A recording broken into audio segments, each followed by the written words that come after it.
My upbringing took a sharp turn from the very beginning, as my parents, facing financial constraints and harboring disappointment over my gender, decided to put me up for adoption when I was just a child.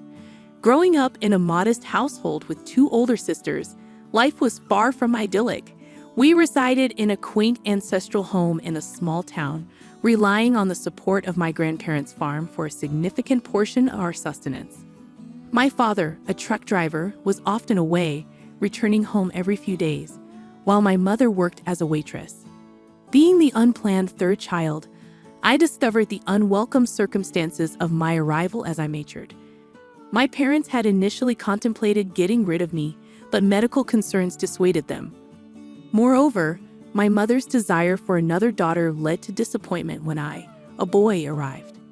Growing up, my small-town existence became colored by the embarrassment of being dressed in my sister's discarded clothes, a consequence of my mother's practicality in reusing outfits.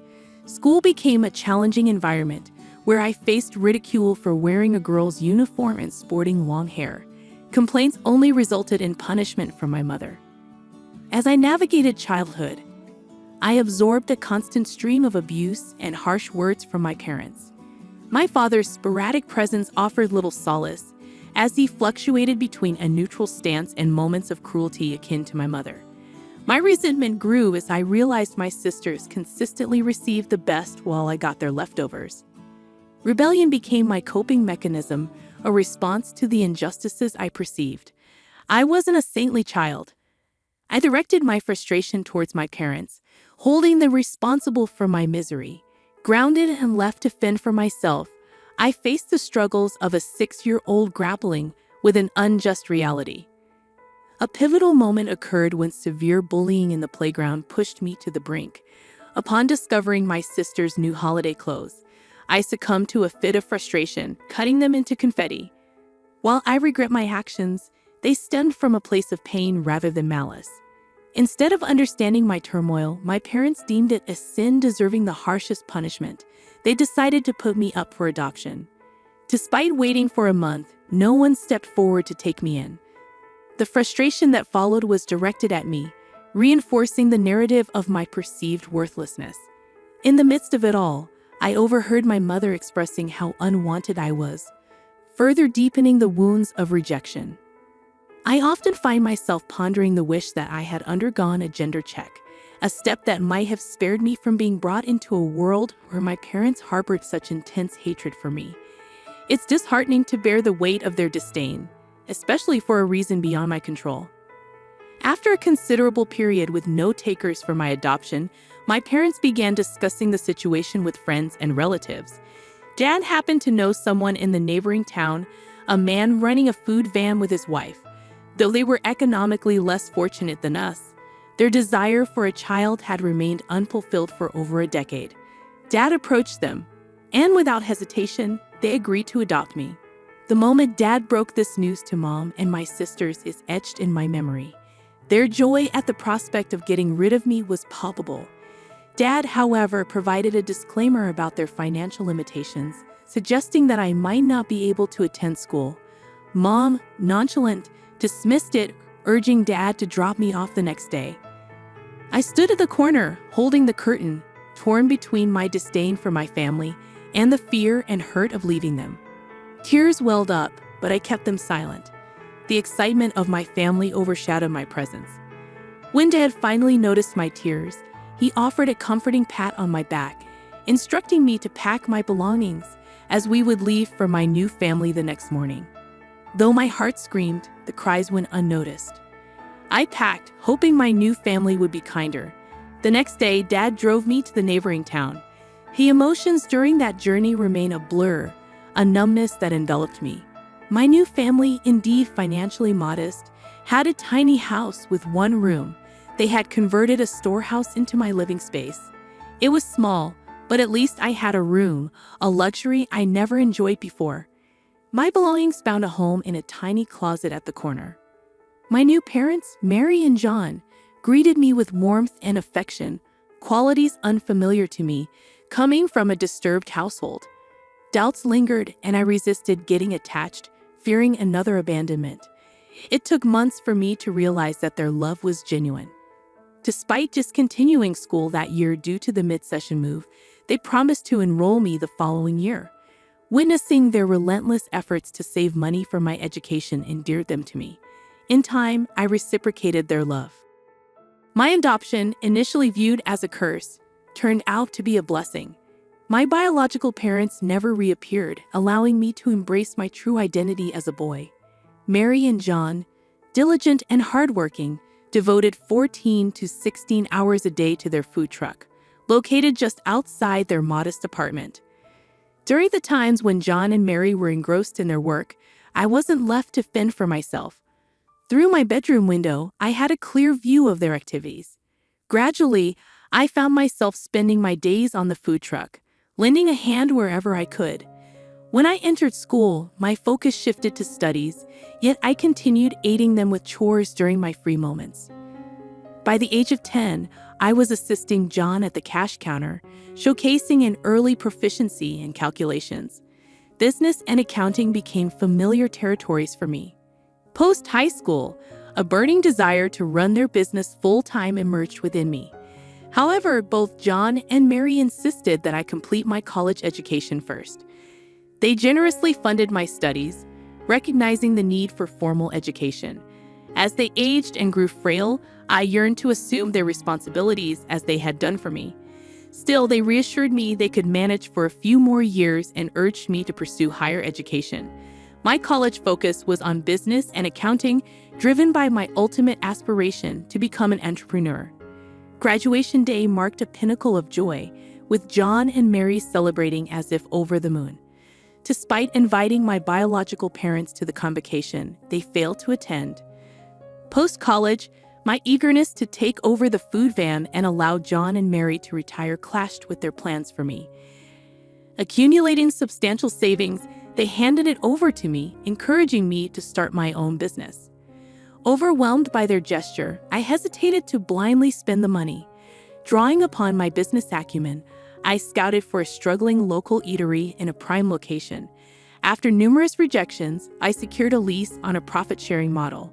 Starting from scratch, I revamped the place and menu to cater to the tastes of millennials and Gen Z.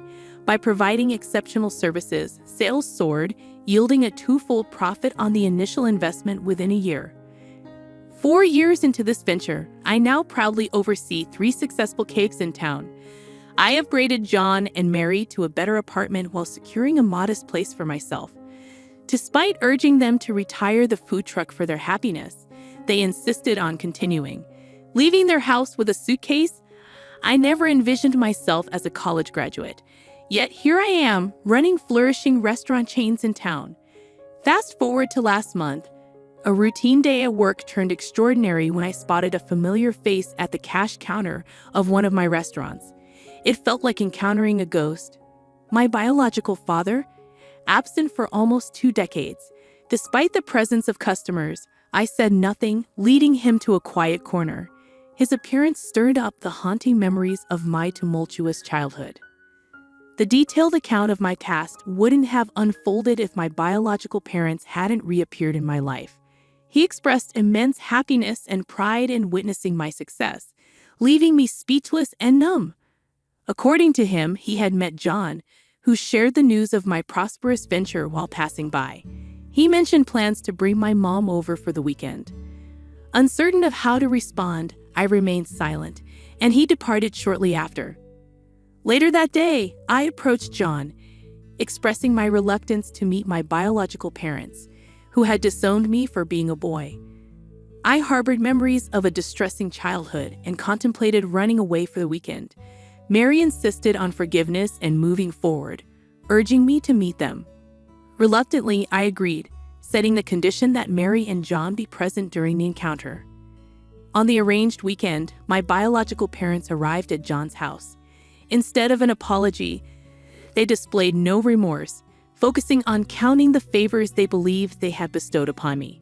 My mother asserted that I should be thankful for finding good parents in John and Mary, who had raised me to be successful. Despite my inner turmoil, Mary's reassuring hand gesture prompted me to diplomatically express gratitude for having them as my parents. The meeting felt awkward, leaving me unsettled. The next day, a call from my mother, whose voice I hadn't recognized in 2 decades, unveiled a demand for money. She explained their financial struggles, detailing Dad's job loss and her own challenges in securing employment as a 50-year-old waitress. Facing mounting pressure from friends to repay borrowed money, she sought $20,000 to cover essential expenses. Though I promised to consider it, doubts lingered about their sincerity. Despite my reservations and conflicted feelings, I eventually discussed the situation with Mary and John. While Mary expressed happiness at my willingness to help, she advised caution. John, sharing my concerns, feared potential emotional exploitation. After much contemplation, I decided to take a gamble and transfer the money to her account, hoping to assist my family in need. Contrary to my initial sense of accomplishment, a week later, my mother called again, leaving me with mixed feelings about their intentions and the financial help I provided. She expressed her gratitude for the assistance and then mentioned that my sisters were eager to meet me. In that moment, I sensed a genuine desire from my family to reconnect. Despite the wrongs my parents had committed during my childhood, I harbored no ill feelings towards my sisters. As a small child, I may have done some mischievous things, but as I grew up, I never held them responsible. I even entertained the thought that my parents might have let me go due to financial struggles rather than malice. When Mom suggested meeting on the upcoming Sunday and I offered to drive home, she proposed an alternative, meeting somewhere outside. I agreed without dwelling too much on it. After the call, a sense of uneasiness lingered. Why didn't she want me to visit home? Meeting family after so many years? Wouldn't it be more natural to call them home instead of opting for a restaurant? Nevertheless, she sent me the details of the restaurant, and it turned out to be one of the fanciest in town. At that moment, my focus was on the fact that they didn't invite me home. I joined them at the restaurant, and the reunion with my sisters brought a momentary sense of happiness. However, when the menu arrived, they began ordering the priciest items, seeking the most expensive dishes. When my father remarked, "Order the most expensive one," my son is a big man now, it felt mean-spirited and wicked. As they indulged in the lavish feast, I found myself footing the bill, a situation that left me contemplating wild thoughts like ghosting them before settling it. However, that seemed too severe. I resolved not to fall into their emotional trap again, sitting coldly through the rest of the evening. They didn't seem to notice my detachment. As they left, there was no invitation to visit home. Instead, my elder sister inquired about the next dining destination. I faked a smile, bid them goodbye, and returned home to share my experience with Mary. Mary, a kind and independent woman, found their behavior disturbing. She advised me not to be a fool, not to dwell on them, and to focus on my own life. I heeded her counsel, not responding to my sisters or mother when they called. After 2 months of silence, it appeared they got the hint that I didn't want them in my life. In the subsequent update, I acknowledged the support and shared my decision to stop responding to my sisters and biological parents, realizing they seemed interested only in money. However, after 5 months, my mother called again, attempting small talk that felt fake and insincere. When she eventually disclosed that my sisters had to drop out of college due to financial struggles and asked me to fund their education, I couldn't contain my frustration. Despite her plea for help, I remained firm in my decision to distance myself from their intentions. I was at work during that call and wanted to keep a clear head, so I decided to hang up.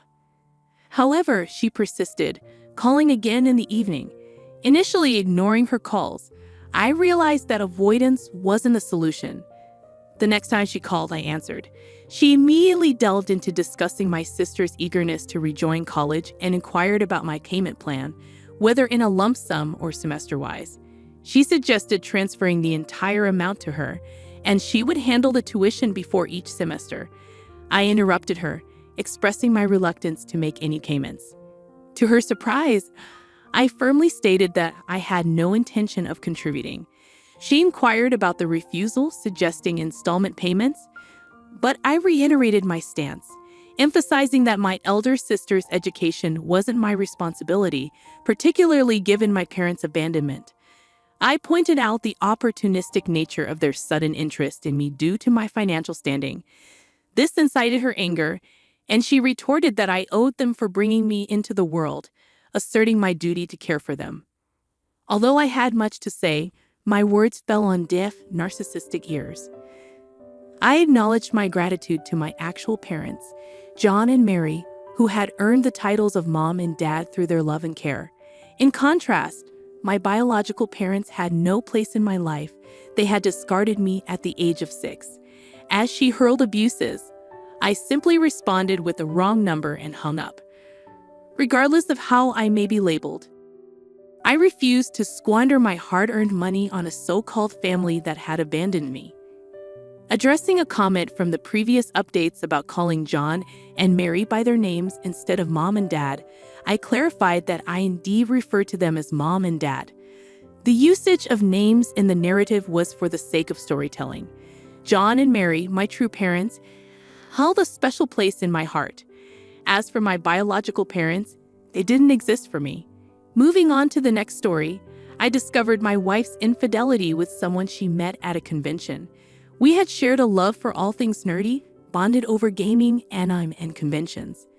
However, despite our seemingly strong connection, I unearthed her betrayal and took decisive action. 5 years into our marriage, the foundation we had built on mutual interests and passion seemed solid. We both reveled in nerdy activities, from gaming to discussing the latest chapters of manga like Legend of Zelda and One Piece. Our love for each other grew rapidly, leading to a fast-tracked marriage. Our wedding, brimming with nerdy charm, celebrated our shared interests. Due to work constraints and financial considerations, attending conventions had become a rare occurrence for us. Wanting to make our 5-year anniversary special, I decided to surprise her with tickets to a renowned Comic-Con. It was a dream event for many enthusiasts, and her joy upon receiving the surprise was palpable. However, this seemingly idyllic scenario took an unexpected turn. I always struggled to gauge women's interest, often realizing it only in hindsight. This pattern persisted even with my wife, as it took 3 extensive conversations on Discord for me to grasp her feelings and desire to know me better. When we attended a convention together, things seemed enjoyable. A woman dressed as slave Princess Leia complimented my stormtrooper costume, which I hastily put together. Unaware of her advances, my wife, noticing the attention, expressed her frustration at my obliviousness. As the convention unfolded, we joined a meetup where a guy, dressed as Han Solo, engaged in conversation with my wife, also portraying Princess Leia. Their interaction intensified, causing me to step in and mention my role as the husband. Although he acknowledged me politely, he avoided eye contact. Confronting my wife later, she insisted there was nothing amiss, attributing his friendliness to a shared interest in Star Wars. Believing her, I brushed off the incident. The next day, my wife fell ill, prompting me to leave and return later with a gift. However, she grew distant, responding minimally to messages. Concerned, I approached our room, hearing unsettling sounds upon arrival. Dismissing it as my wife's activities, I entered to find her seemingly guilty. Confronting her revealed nothing, and I chose to overlook the incident. The convention ended, but our relationship strained. She worked longer hours, became distant, and avoided spending time together. Suspicious, I noticed her Discord notifications were off, a deviation from our usual communication. Curiosity led me to check her phone, discovering messages from the guy she met at the Star Wars meetup. The exchange involved flirtatious messages, photo sharing, and even discussions about role-playing. Suppressing my anger, I pretended ignorance when she inquired about my well-being. Internally seething, I decided to research divorce options, contemplating a way to expose her betrayal and make her aware of my knowledge. I informed her about an upcoming convention, explaining that I couldn't attend but she was welcome to go.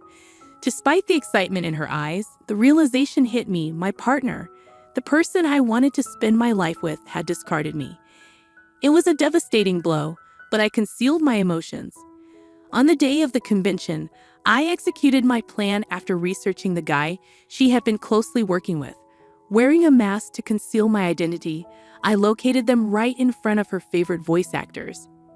Observing them closely, I watched as they got in line. When they approached the voice actors, she pulled the man closer, sharing a kiss. That's when I intervened, removing the mask and confronting her. She questioned my actions, and I accused her of cheating with him, presenting the Discord messages as evidence. The onlookers were shocked by the public confrontation, but I refused to let it go. I publicly declared her as a cheater, exposing her affair with the guy she had met at a convention. The celebrity present decided to take a break and left the scene, leaving my wife in tears, pleading for understanding. However, I remained resolute, citing her lies about going alone and uncovering her secret meetings and late nights at the office. Seeking solace in my decision, I refused to listen to her explanations. Upon returning home, I gathered my belongings, stayed at a hotel, and initiated contact with an attorney for divorce proceedings. Despite her attempts to convince me to embrace an open relationship, I remained steadfast in wanting only her. My actions gained attention on social media as someone recorded and shared the embarrassing confrontation. Proceeding with the divorce, I obtained the house and belongings, eventually selling them to escape the painful memories. Uninterested in her fate, the nerd community widely discussed the incident, creating a significant buzz on platforms like Twitter. Her boss eventually discovered the situation, but my focus shifted towards my ongoing quest for love, steering clear of a relationship with a cheating partner like her.